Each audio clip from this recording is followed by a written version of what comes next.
This is a presentation of Northeast Streaming Sports.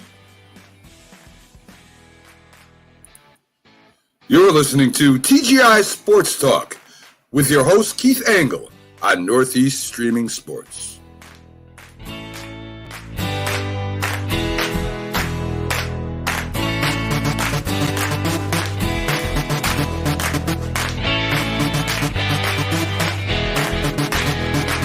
Good morning, everybody. Good morning, everybody. Guess they're in fact, I've been working on some new music, so I apologize for that. I thought it was on my soundboard, which I got to get it to my soundboard. Been fooling around with some different stuff because if I don't have myself in the studio, you don't hear the music. But welcome in on a beautiful Friday morning here in upstate New York. A little crisp 46 degrees this morning. Feels like fall. Feels great. Feels like football weather, guys. But we're going to talk today about some baseball, the pennant races coming down to the wire. We'll talk a little bit about who we like in the playoffs and some of the storylines there. We'll get into NFL, some of the surprises and disappointments from week one, and look ahead at week two. And also the same thing kind of in college football. Who are the contenders and who are the pretenders? Lots of movement. If you watch the college football huddle Wednesday night, we talked a lot about the movement up and down the polls. So very, very volatile, as it were. You know, I got to tell you, I have got something going on with my computer. So hopefully we make it through the show here today. Recently, we've had some issues, and I apologize. So anyway, good morning to everybody. Live on Facebook and Facebook, YouTube, Twitter this morning.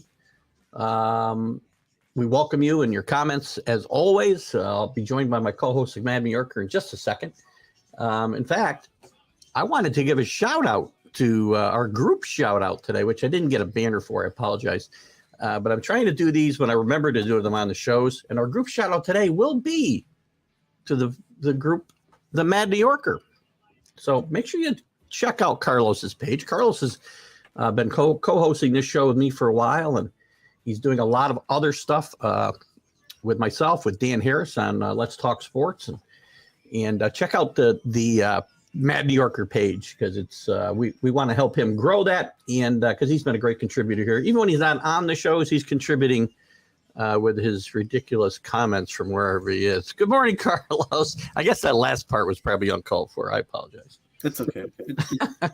So, good morning, everybody. Happy Friday. When you're walking to the Met game and you're ready to walk out before you even got to your seat. So I mean, they're not ridiculous. They're true. Typical. They're not ridiculous unless they come true, right? Typical Met fan on their way to 100 victories, and we're not happy. So, I mean, it's just, as a fan, you want to walk in and you want to see the whole game. And I wasn't more than 20 minutes late. I live down the street, and as soon as I walk to the stadium, I see all these lines at the booze, at all the quick booze stops, and I'm like, "What's going on?" And I haven't even grabbed a beer yet. I go to my seat, and it's like, 6-0.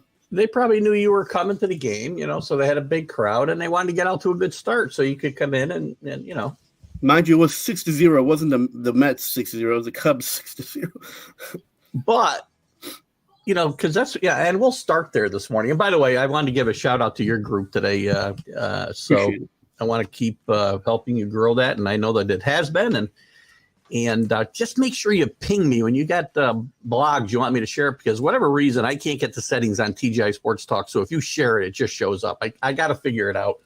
But if I see it, I can go share it. So just ping me if you put something, I can go find it. All right.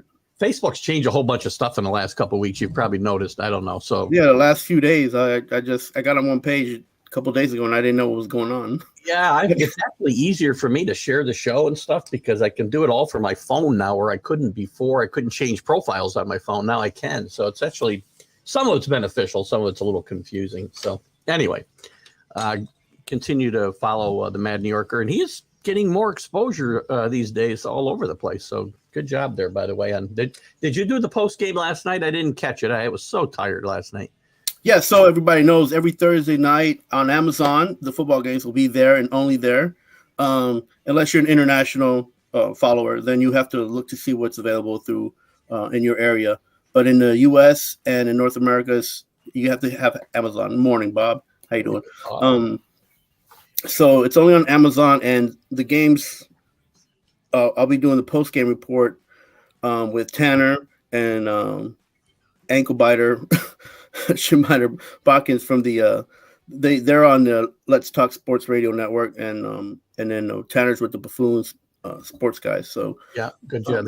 He does a great job with his fantasy football stuff for sure. Yeah, so check out the what is it? The Sports Buffoons, right? Sports Buffoons, yeah. So we do the post game reports for Mr. Dan Harris on that network, and it's fun.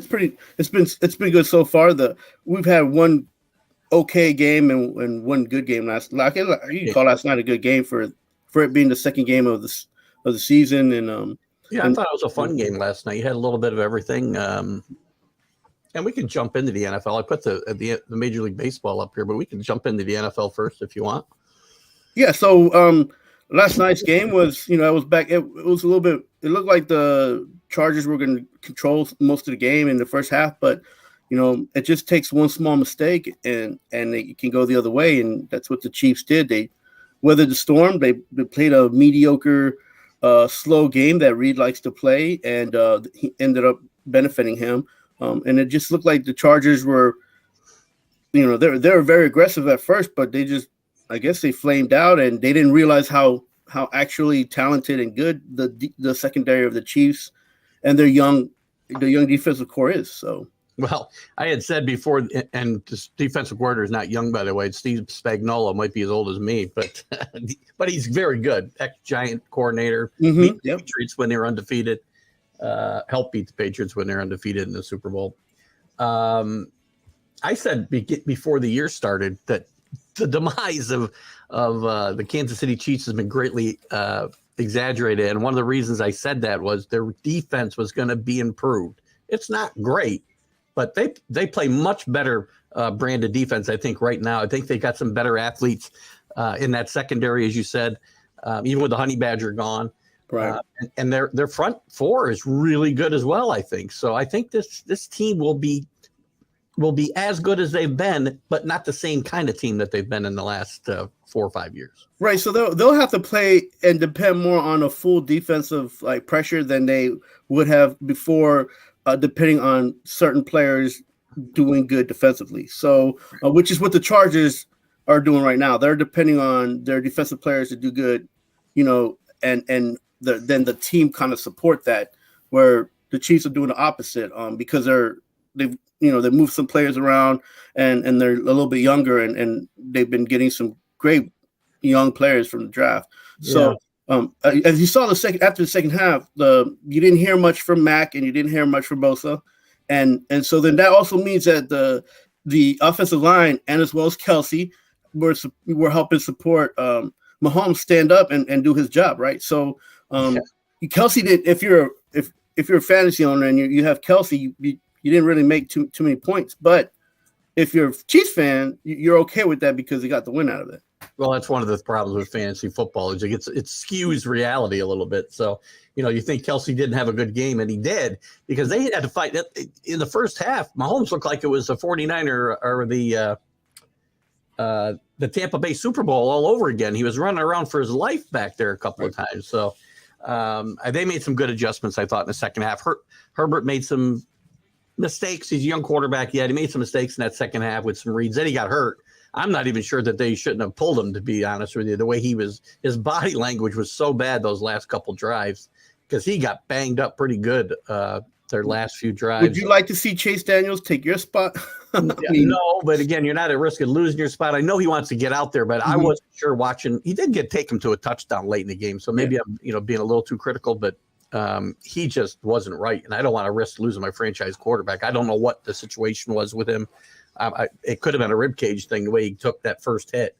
Maybe he just got the air knocked out of him. But the one thing that we saw with that interception from Everett was Everett was not paying attention. The throw was could have been caught, should have been caught, but and give credit to the defender. Give credit to the 99-yard interception return. Is that what you're talking about? Well, if you notice the replay, Everett was waving to get out of the game. He was gassed. he was waving to come out, and they didn't have time to get him out of the game, and you could tell by the route he ran, and he made no effort to go back and get the ball at all. At all, nothing. Right. He picked up his mouthpiece and was watching the game like everybody on Amazon. Yeah, he spit it out. I mean, and it's funny. I have a problem with guys' effort sometimes, obviously, but he looked like he was just gassed, and he wanted out. They couldn't make a substitution at that point because they were in a hurry up. So. Yeah, and mind you, people have to understand too. Allen was not in the game due to an injury. Yeah, but and he as much as he's an integral part of the wide receiver core, he's also a healthy athlete that can handle those kind of reps. So that takes that forces the other guys to pick up what he has, everything that he has been able to do, and that's not an easy task. So some people sometimes forget that. They're like, oh, well, you just put another wide receiver in. Yeah, but when you have a top fleet athlete who does what he does, it's hard to replace him. No, you can't be without a guy like that without it affecting your offense for sure. Let's go backwards a little bit, Carlos, before we dive any further into week 2. And I want to talk a little bit about, what surprised you, what surprised us in week 1. Did we really learn anything? Because, again, week 1 can be a little hairy. Last week was just, oh my God, there was some bad football play. Kicking was atrocious. Special teams play was atrocious. And, we talked about it being an extension of the preseason. If you're going to charge people, you talk about this all the time. If you're going to charge people top dollar, man, you ought to play some better football than what we saw last week. And by the way, if you were in survivor pools, you probably took a hit. Yeah. I'm in a pool now because you got to buy back in, which I'm not going to do because it's very expensive. It's like $100,000 pool. 552 people in it, 366 out in week 1. Nice. That's craziness that we saw last week, including yours truly. So I was on Cincinnati. Yeah, there's some Pittsburgh fan that's like ahead of everybody in that pool for sure. All you had to do was stay alive. I'm not sure anybody took Pittsburgh, but that was an ugly game to watch. Oh my goodness! I mean, I think Burrow got sacked 7 times, turned the ball over 5 times. The Bengals did. And, I don't know because Trubisky didn't look great. They didn't run the ball well. So it's amazing to me the Steelers were even in this game. The Bengals kept them in. Their defense played well, obviously. Right. But they've lost now TJ Watt for a bit, which is going to affect them. And hopefully it means good things for my team this week. But that was one of the things that surprised me was how badly the Bengals played. And again, overall, the kick, we need training camp. Do we really need training camp for kickers to be able to make kicks, though? I mean, good grief.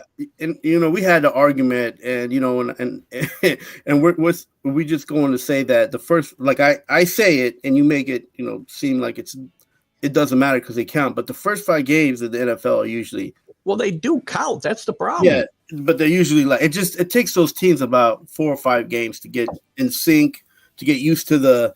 Get used to the running and physical part of the whole, the game and just being with the team that surrounds you. And even if you look at week 1 and all the injuries that occurred, that doesn't help, right? But again, not to get into this whole discussion again, that's the importance of training camp. You need to get in shape to play week 1, not week 5, week 1. Yeah,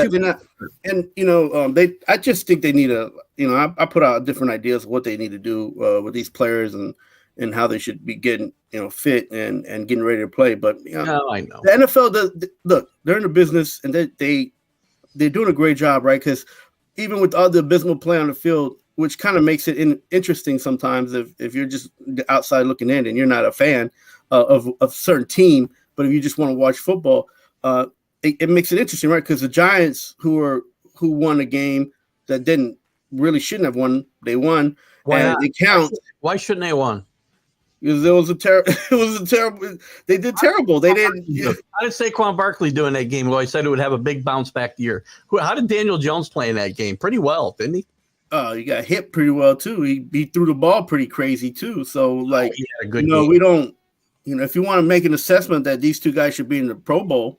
I'm not going to say that after week 1. I'm just saying. All right. So, but and if we jump over to Green Bay and see, Will Rogers was not able to do and to bring the team back. You didn't say Will Rogers, did you? No, what Rogers was not able to do. I thought you said Will Rogers. No, he pretty much played like Will Rogers, if you think about it.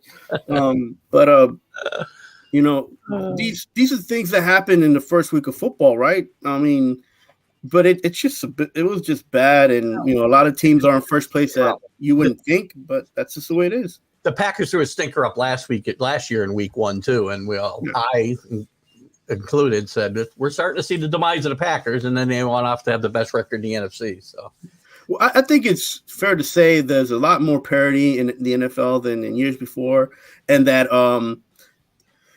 like we're less likely to see an undefeated team than ever before, right?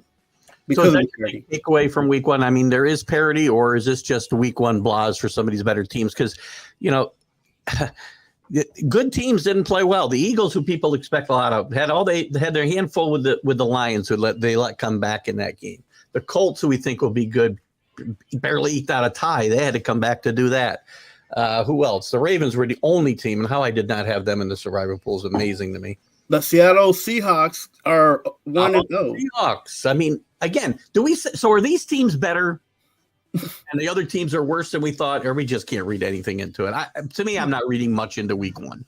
No, just don't bet your mortgage in the first few weeks of football and you'll be okay. No, never do that anyway, guys. It's a bad idea. Yeah, and if you have a gambling problem or you need help, unless you have a second house somewhere, don't bet your mortgage for sure.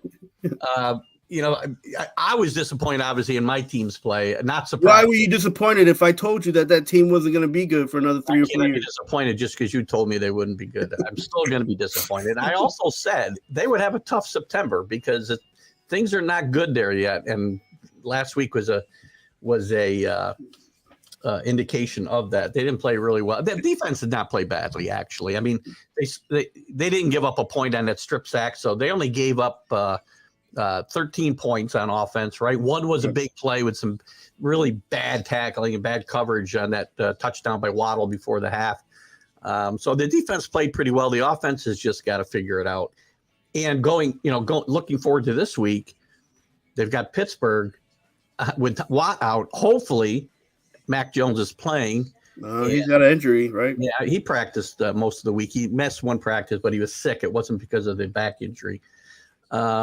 They can keep him a little bit more protected in the pocket, and they need to run the football. That's the whole idea of this scheme, is being able to run the football more effectively and set up the play action and get down the field.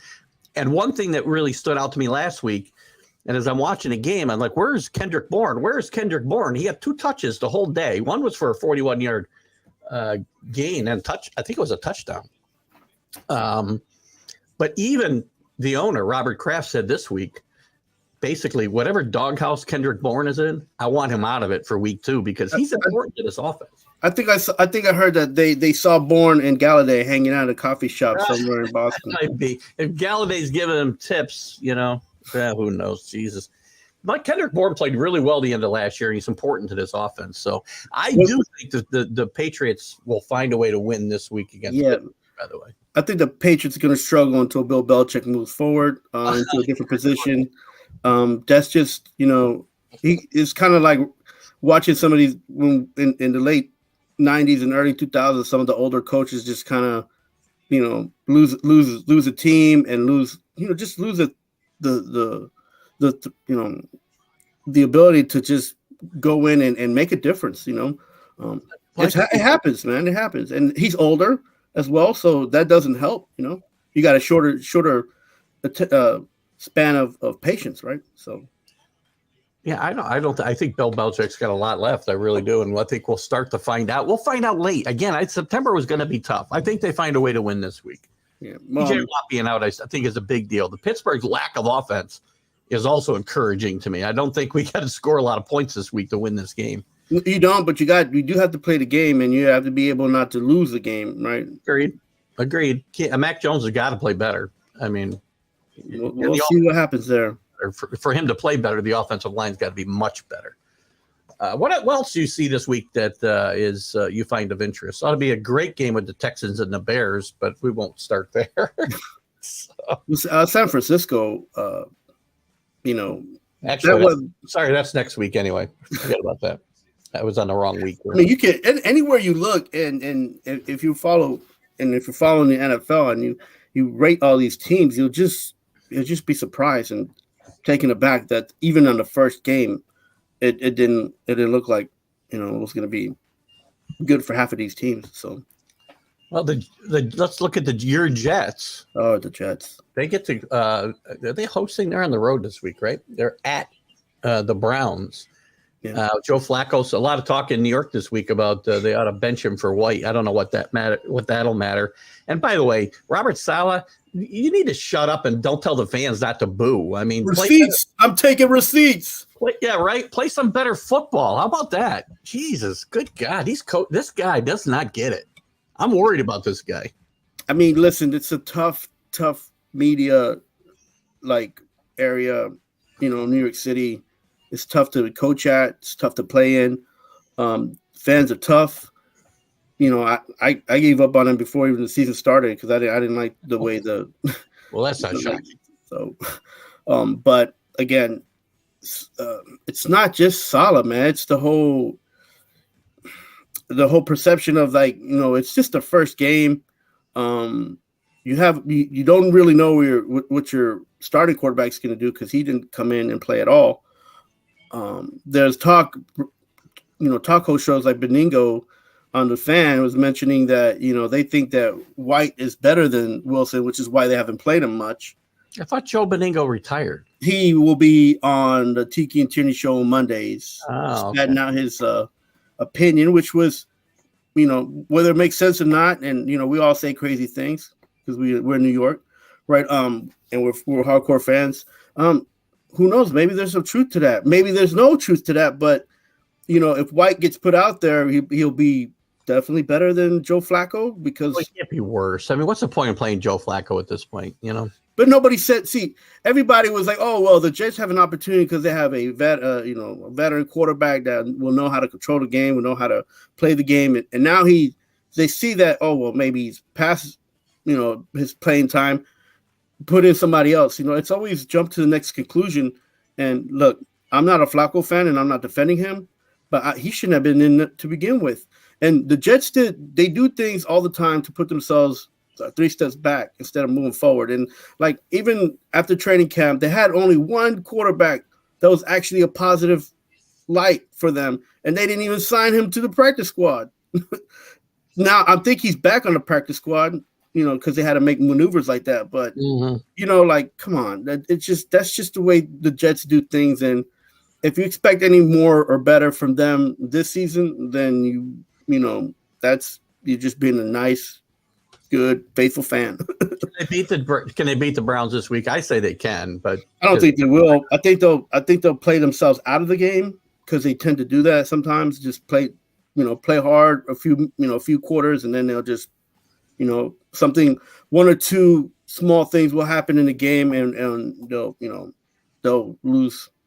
And the Giants and Panthers. Right. What about the Giants? The Panthers, I think, played I was surprised the Panthers lost last week, actually, to the Browns. Mayfield didn't play great, didn't play awful, just, good enough to lose. But Saquon Barkley, as I said, 164 yards on 18 carries. Daniel Jones did play pretty good football last week. They get the Panthers at home. Can the Giants get to 2-0 here? I think because the Giants won a game, and the game was terrible. And you can see that the Titans were giving them way too much to get back into the game. I'm not sure that they can beat the Panthers. Maybe the Panthers and the Giants are kind of on the same level. So, we might see a terrible game. It might be because I said the Panthers would win the Central or the NFC South with about a 9-8 record, and I see the Giants going 9-8 and finishing second in the end. I had the Panthers coming at about 7 to 10, and I had the Giants 6-11. So we'll see. It's gonna be close for those two teams because I think they're on the same level as far as their team defense wise and offense wise. So Yeah, that game might be even like 14-7. I don't think they'll score much. I think the defenses will probably control that game. I think both teams will want to just maybe control the football a little bit too. That's going to be the Giants. If Saquon Barkley is back to anything resembling what he was before he got injured, the Giants will have the ability to control the football if Daniel Jones takes care of it, which he did last week. Right. So let's say Saquon even scores 2 touchdowns. That's 14. Mm-hmm. Can Daniel Jones score another 14 points? I don't think so. Throw another point. Or even throw another touchdown. Maybe not. I mean, probably wins this game though, because that Panthers defense, as much as it's a growing group of core guys there, and they're not bad. They just need to stay off the field, right? They need their offense to pick it up, and I'm not sure if Baker's going to give them that support that the defense needs to be better than what they are. So. Real quick on the Patriots Steelers, we already talked about it. I mean, you think the Steelers will? I'm assuming you think the Steelers will win this game. What I want to know is how the Patriots a 2.5-point favorite in this game on the road. Did anybody watch the games besides me? All those points sometimes in the beginning of the week will change in the middle of the week, and then even a little bit before a couple games before the couple days before the game. So I think the spread last week, the spread for this Thursday game. Was changed dramatically because they reported Allen wasn't going to play. Yeah. Right. And then by the time it came out to game time, it was about what was less than 5, right? Less than 7. 3.5. I think. 3.5. Yeah. So. Again, the Patriots and Steelers, I think, again, two similar teams in the fact that they're searching for an identity right now. I don't think either team. You think the Patriots and the Steelers are the same team? I do. I say that they're similar in the fact that they're searching for their identity. They don't know who they are yet. I don't. I believe that Pittsburgh is defensive minded. That's their core. That's their core strength. They're searching for an identity on offense, on what kind of offense they should be running, because the talent that they have on offense is, I think, it's too balanced off at the wide receiver and running position. So they don't have a star, like a one star, and either they have guys that are great players. So I think Najee Harris would be a star if they gave him a chance to be. I mean, he can be, but it just, for him to run the ball there, that line is not, there's a little bit suspect, So I think that's where the problem lies. That's why they have to be careful on how they put their offense and how they run things, because that O-line and then also the quarterback situation is not in their favor. So, but their defense is strong, and they're going to, whether Watt plays or not, that will determine whether they win the game or not at the end of the day. Before we move on to Major League Baseball and the pennant races and who you think might be the favorites in the playoffs, what other games do you find of interest and you think maybe are important? I mean, I think the Bengals-Cowboys is important to see what the Cowboys are going to be able to do without Dak, but I think they're in big trouble, obviously. I'll give you a couple other games I like. Titans and Bears, I think, is important for Tennessee. Yeah. And the Vikings-Eagles Monday night also is an interesting game. And Tampa Bay and the Saints. I think the Saints will upset Tampa Bay this week. Yeah, I see the Vikings and Eagles as a playoff preview. Mm-hmm. And then the Saints in Tampa Bay, I think the Saints are going to realize that they're going to need a little bit more help on both sides of the field for offense and defense, because Tampa Bay's defense is pretty underrated. They went in underrated. They'll probably come out of the year underrated because of Tom Brady and the offense that they have there. But listen, it's going to be fun to watch these games this weekend, just to see and to see the Malays slowly play off the field. You got to get out of these few weeks of football to get to some serious football, right?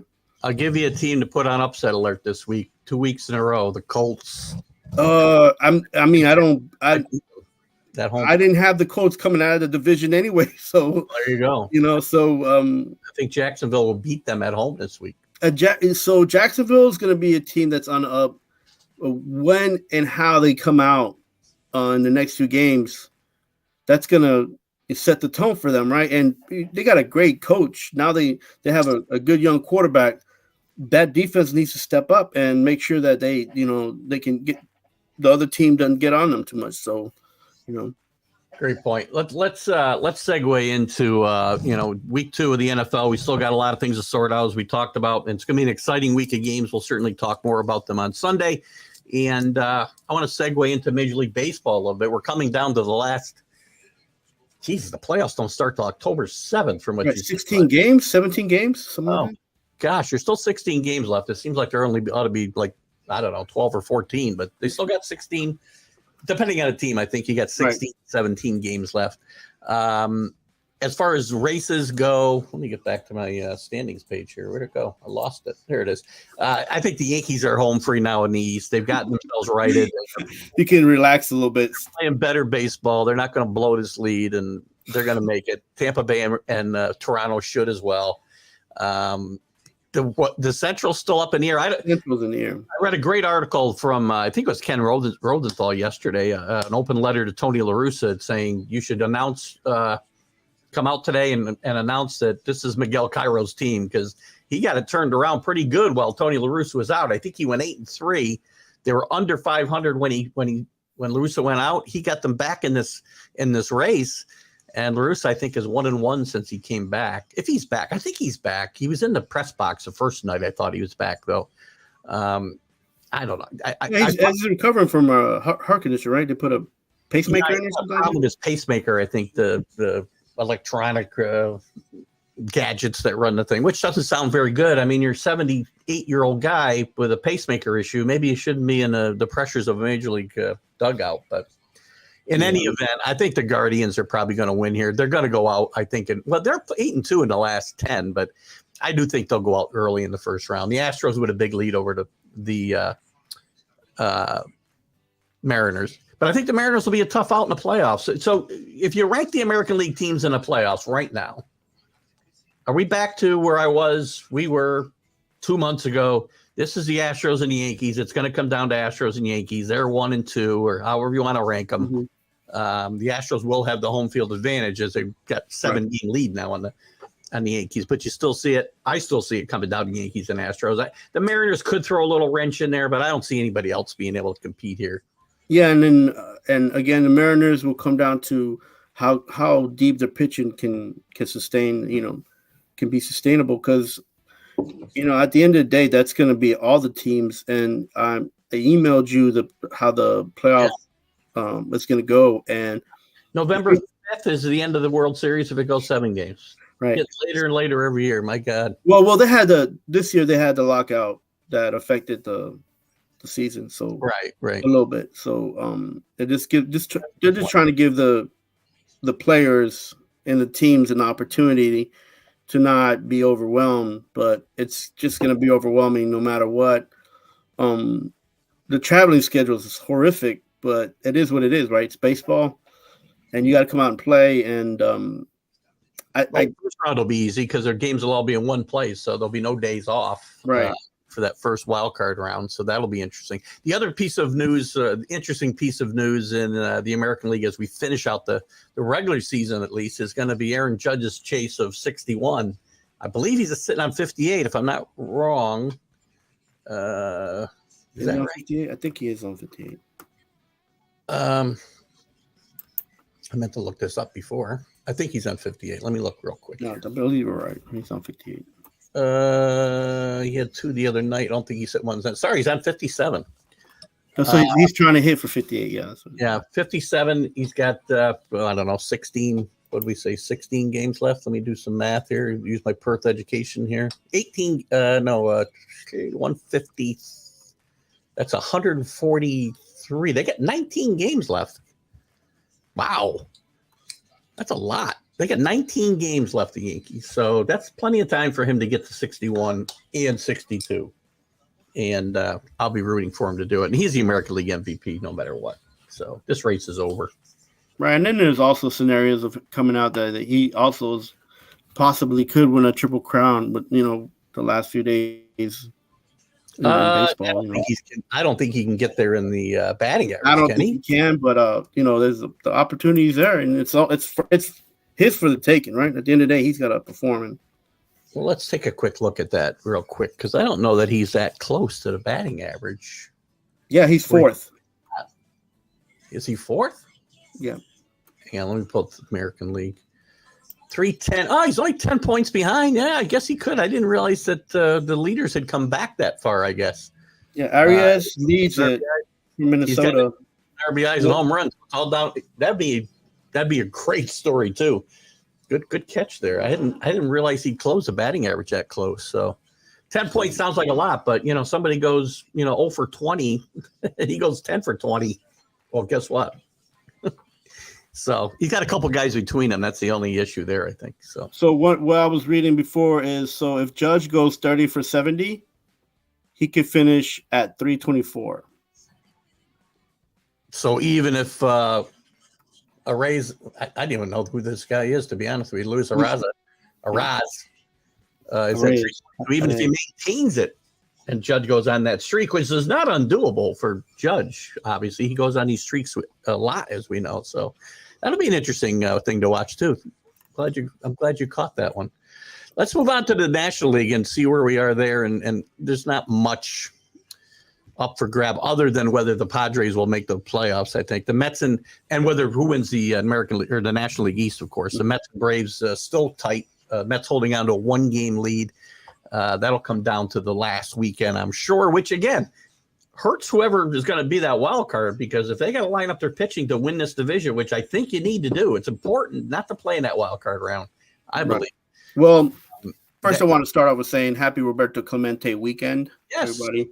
The MLB will be celebrating Roberto Clemente, and it's going to be so every team has something set up for them to do. Yesterday, the sons of Roberto Clemente threw the first pitch out for the Mets, and even it was something that was emotional for even Lindor, a player for the Mets who was of Puerto Rican descent, and he actually had a home run as well in the game. So some of these things, fans, the new fan, or younger fans, not aware of who Roberto Clemente is.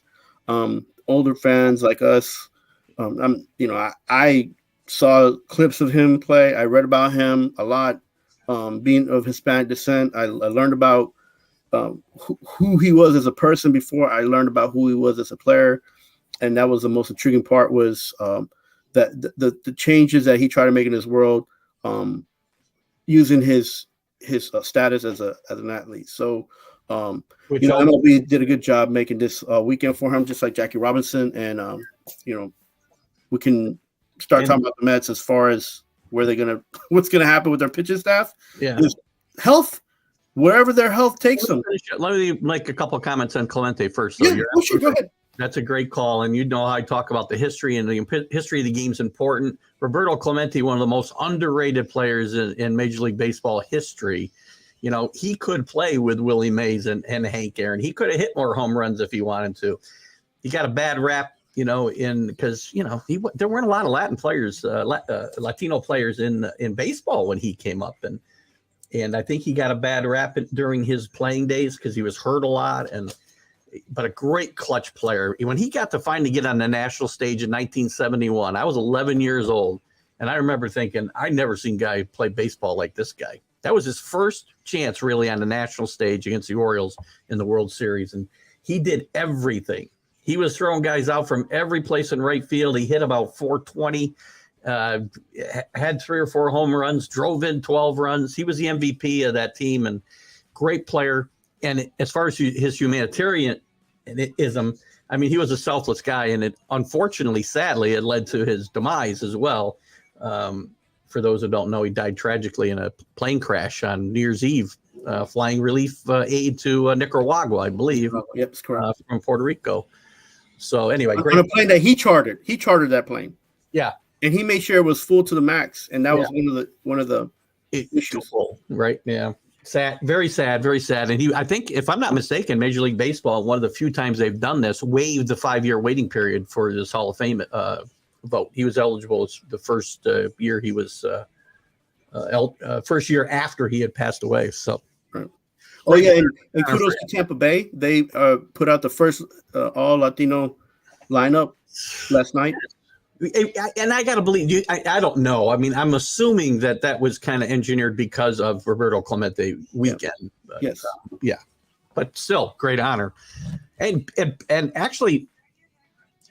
Tying it back to the Pirates, the Pirates, when Roberto was there, I mean, some of the guys were Latino, obviously, but they fielded the first, all black, they called it at the time, lineup. All colored, the first colored lineup. Yeah. I mean, obviously, a bunch of them like Manny Sanguian and Roberto were Latino, but still, it was still a big that was a big story back in the day as well. So, again, great honor for Roberto Clemente, and he deserves it. And his family, I hope, is able to enjoy some of these festivities this weekend. So, are they retiring number 21? They're not retiring number 21 across the league, though, like they did for Jackie Robinson. So one of the things that they do is the number 21 is not worn unless they get permission on that day, on that weekend, right? Weekend, okay. So, because there could be some guys like, who would ask to wear that, but if there's no permission or nobody asked to wear that, then what they do is that number is not worn on that day. They might retire it. I'm not sure. Good point. All right. Well, back to the baseball itself. I mean, again, the Dodgers with a big lead, the Cardinals with a big lead, the Mets and Braves will fight it out. The only real race besides the East is going to be the whether it's going to be the. Let me get back to the wild card because I didn't look at these standings this morning yet. The Padres are just barely holding on to that third spot, a game and a half ahead of the Padres. So we'll talk a little bit, and we'll answer Dave's question here about whether I think that we think the Mets and Yankees will have a Subway Series. It's possible, Dave, if the Mets can line their pitching up right and everything breaks right. I personally think the Braves, as well as they're playing, have got a really good shot to repeat. And the National League, I would rate the Dodgers first, the Braves second, the Mets third. Whoa, really? I'm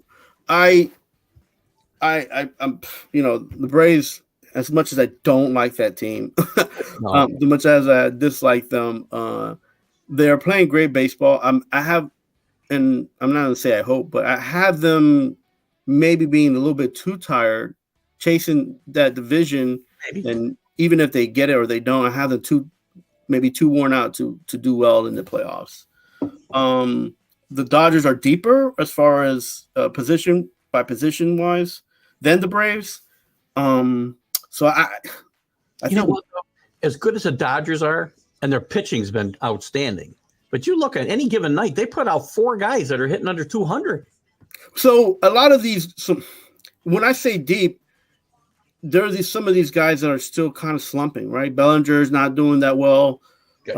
He's not doing that well. Right. So he's played better recently, but he hasn't. He's still under 200 for the year.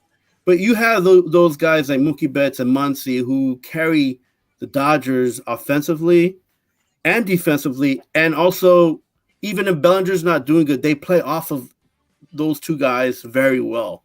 So when I say deep, some of these guys might have terrible stats right now, but it's playoff time, and guys like Betts and Muncy, they pick up the team on that side of the field. Pitching wise, you got to understand the kind of pitchers that they have. The Dodgers have. They all will focus in on trying to be. They just keep better man up, man. They lose their best pitcher in. Oh my God, Bueller. Yeah. They lose some other guys, and guys just keep popping up. Gosselin, who next? Gosselin, he's got 16 wins, I think, or close to it. Yeah. Urias pitches well all the time. They coming up with starting pitchers right and left. Still worry about their bullpen, but and I worry about the Braves bullpen. No, so I think it's kind of even there. The Mets have an edge. Again, we know they got Scherzer and DeGrom, but I think that the top pitching matches up on all 3 of those teams. If the Mets have an advantage, it might be in that bullpen. Yeah. So I'm going to take it back to Roberts, and then we'll move to the Mets. Roberts, he's a winner. Like, he knows what it takes to get to the next level and win, right?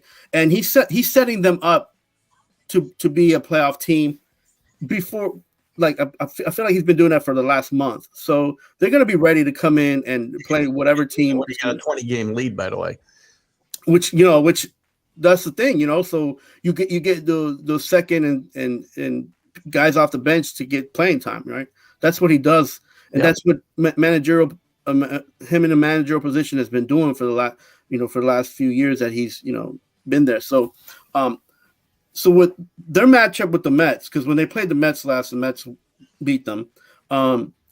and how they beat them was the Mets played better defensively. Were able to make sure that the Dodgers were not on as much on base or able to score, and the bullpen helped the Mets more than the Dodgers bullpen helped them, right? So that's kudos to you saying that the bullpen is where they're gonna struggle. The Mets match up with them fairly well. Will we get that matchup? That's the question, right? That is the question, and I guess again we don't know because it's going to come down to what happens in that wild card round. I mean, you're going to get either the Mets or Braves in that wild card round, and they got to avoid that. I think whichever team ends up in that wild card round will not make the World Series. See, sure. I think the advantage goes to the team who has to play the Dodgers if they're in the wild card, because. Well, that'd be the worst team to come out. Can't be the Mets or the Braves. Right. Well, the Dodgers take a few days to get into the groove of getting into games, and that's historical, man. That's like from the last few, from the last few playoffs, and even in 2015 when the Mets beat them, it's like, so it just. Sal's got a good point here. Got to watch St. Louis. Again, there's storied history, we understand, but it doesn't necessarily mean anything this year, obviously. But the chase for 700 for Pujols, we talked about Judge. There's an interesting race with Goldie, who I think is definitely the National League MVP. Goldschmidt chasing a triple ground there. Arrienda, along with those. No, I still worry about their pitching, though, Sal. Yeah. I worry about the depth. I know Jordan Montgomery's been great since he got there, but I got a bad feeling you're going to see him in the playoffs, and you're going to see the old Jordy back. Maybe not, but you're certainly. Again, I won't sleep on the Cardinals, but they played better than we expected here down the second half. Yeah, Sal, good point about the Cardinals, and you can't sleep on the Cardinals because they're a total team effort team. They are. You total team effort play on the field, like pitching and hitting, and that defense, it's probably going to be rated one of the best in the next, for the next couple of years, in interior defense, the infield. So the only thing I struggle with their team is that, they don't win now, then they're going to have to, because they're going to lose Molina because I'm not sure he'll retire, but he should retire. But yeah, he hasn't had much of a year this year. But yeah, he's starting to struggle. Yeah. Speaking of records, Evan Wainwright set a record the other night for most games started by a battery combination. I think 325. I think was the number. Yeah, no, that's pretty cool for both of them. They've been through a lot together. So I think those kind of things are small advantages for a team like the Cardinals that help that pitching that's not so deep. That infield is great, but it just depends. I can't. Monty has pitched great. The Yankees, come on, man. But again, I'm still not faulting the Yankees for trading him. He wasn't going to be on the postseason roster for them. He just wasn't going to be. And he still wouldn't be, even with the injuries that they've had. Everybody's coming back from those injuries. Bader still may help the Yankees, I think, once he started a rehab assignment here the last couple of days. Yeah, Bader's been back on the Yankees roster for the last 3 weeks. I haven't seen him yet.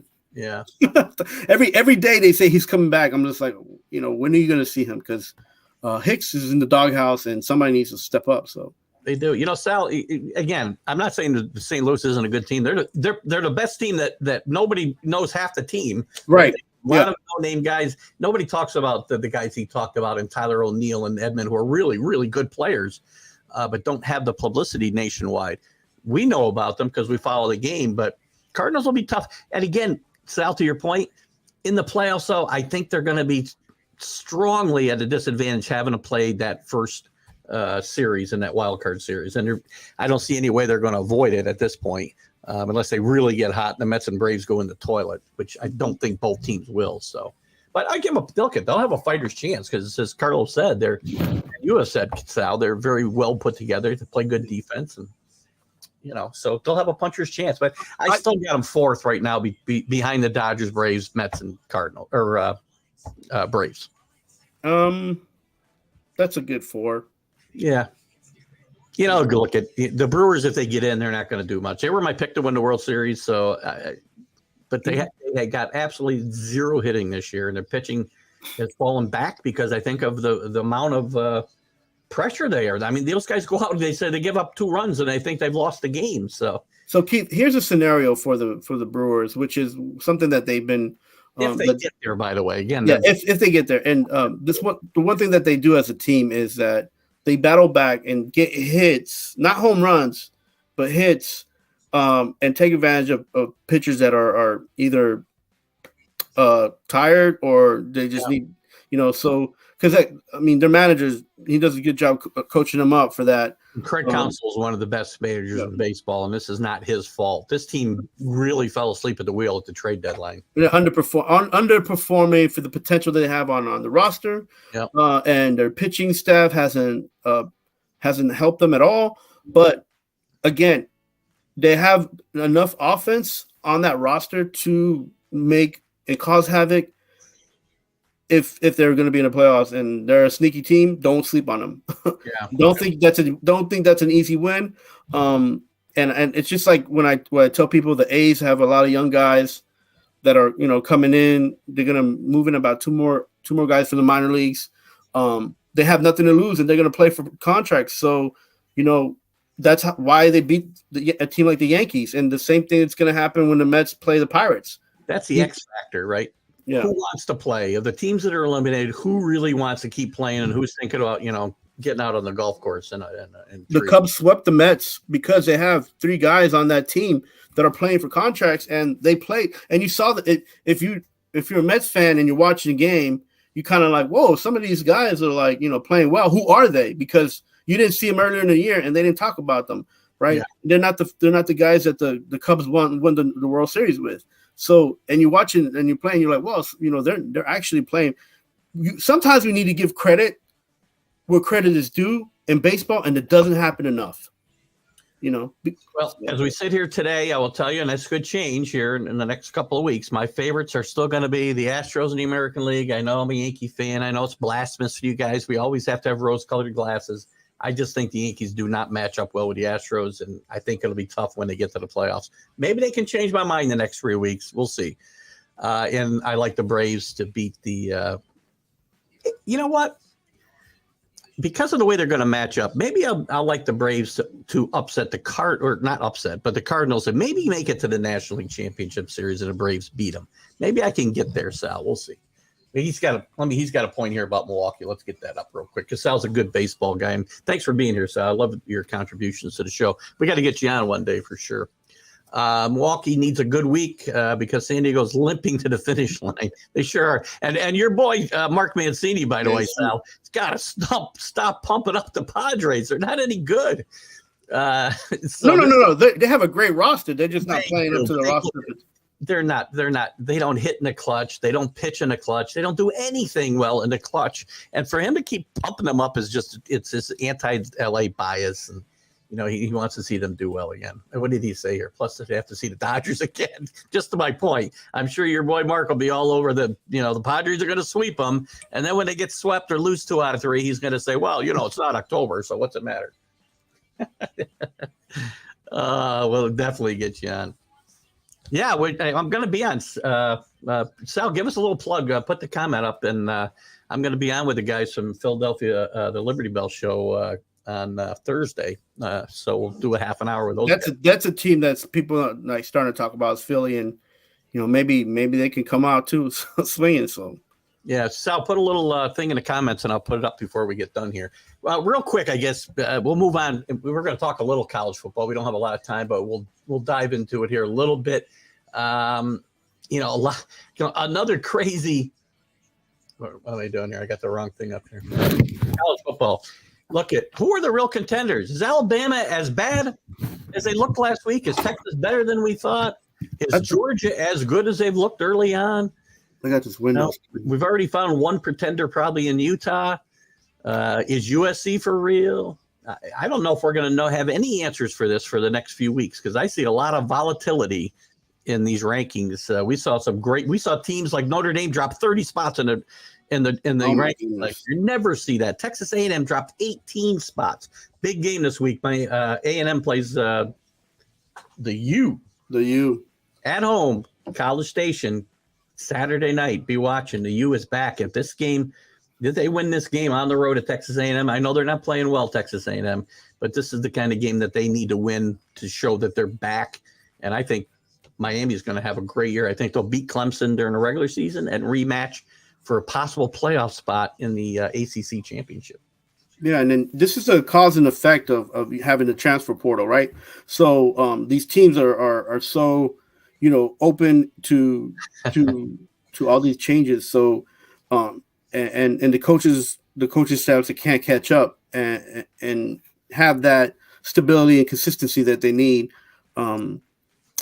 to put their program to make the program what it is and to get that the playbook working like they want to. So. And because that takes time. That's not something that that happens overnight. If it can't happen in the NFL with professionals, think about what it's like for kids going to college, have to go to class, and then go and play a game. So there's the show for Sal and Mark and that group, the Liberty Bell Smack. I'm glad you said Liberty, because that Liberty University, I believe, is going to put the upset on Wake. Thank you for setting it up. That'll be Thursday at 6 p.m. Eastern time. You can watch on Facebook as well. I think you can listen on the radio station website as well. I've done that as well. So anyway, good segue to Liberty. You think Liberty's going to put the Smackdown on? No, not the Smackdown, but they will be my upset pick for Wake for winning against Wake. That's my pick of the week. For any specific reason? So Liberty and the teams like Appalachian State, Georgia Southern are playing better football than some of these Power 5 teams because their team has been playing more together. The transfer portals haven't hit them as hard. They always lose players at the end of the year, like all teams do. But they have more of a consistency. They have more of a stability on those teams, and they've been playing up to their potential. And so we see that now, and they need to get credit for winning some of these games. And then they also have the opportunity to win some of these games. And Wake, just as much as Liberty lost some seniors to the NFL, and I think that Liberty actually got a bunch of guys back, and they got Sam Hartman back last week from his. Yeah, and that's another thing, that just because those guys coming back, I feel like they're not ready. They're still kind of getting into the groove of things, and Liberty has, they lost Malik, but they smacked the Vanderbilt team pretty good last week. Yeah, and they've been playing. They play very well together as a team. If I'm not mistaken, you picked Vanderbilt in that game as well. I think I was hoping that the SEC would come out and look. I didn't think Florida was going to be Kentucky in the swamp. So. You have an ACC bias, and you know that for a fact. By the way, you don't like the ACC. Oh, I like the ACC. I just think they have horrible teams in the ACC.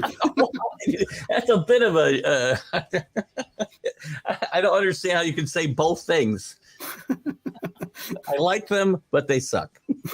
There's a few teams that I like on the ACC that have been doing great, have great programs. But the problem with the ACC and also the SEC is that they have the lower tier teams find it difficult to come up and match up, and there's less parity from the top 4 teams, top 6 teams, depending on conference we're talking about. So, all right, we only got about a minute and a half left here, or even a minute maybe. But I'm going to ask you this: you're an SEC elitist, which I'm allowed to say now. I thought it was a derogatory term, which I was happy about, but you and John DeLon have told me it's not. You're happy to be called that. It's all right. Is Georgia better than Alabama at this point, or we just don't know? I think Alabama is still the best team in the country. I think that is something that we will see in the next 3 or 4 games. I'm still out on Stinnett. He's been doing good as a quarterback for Georgia, and Alabama has a top-rated quarterback as well. But I feel like the difference is going to be on the defense side of the ball to see which team will be rated the best. 2 games I'm going to ask you about real quick. Yep. You just an answer, winner or loser. Mississippi at LSU. Big game, I think, for both these coaches in the middle of the SEC. Mississippi wins that one. Mississippi wins. Mississippi State, sorry. And the other game I wanted to ask you about was Georgia at South Carolina. Can South Carolina give them any kind of Georgia won that one. All right. I think South Carolina gives them a game. I think Georgia wins, but I think you'll see a little surprise out of South Carolina. There'll be a high score. There'll be a high. But... All right, guys. Thanks for being with us tonight. This morning. I got one last comment. See if I can get up there on our way out. Sal says Alabama's only problem is eliminate mistakes. I agree 100%. Good job, Sal. Thank you, Sal. Thank you, everybody. The Mad New Yorker, you guys have a great weekend. Enjoy the baseball, the football. There's so much going on. I love September and October. We'll see you next week. Come on, guys.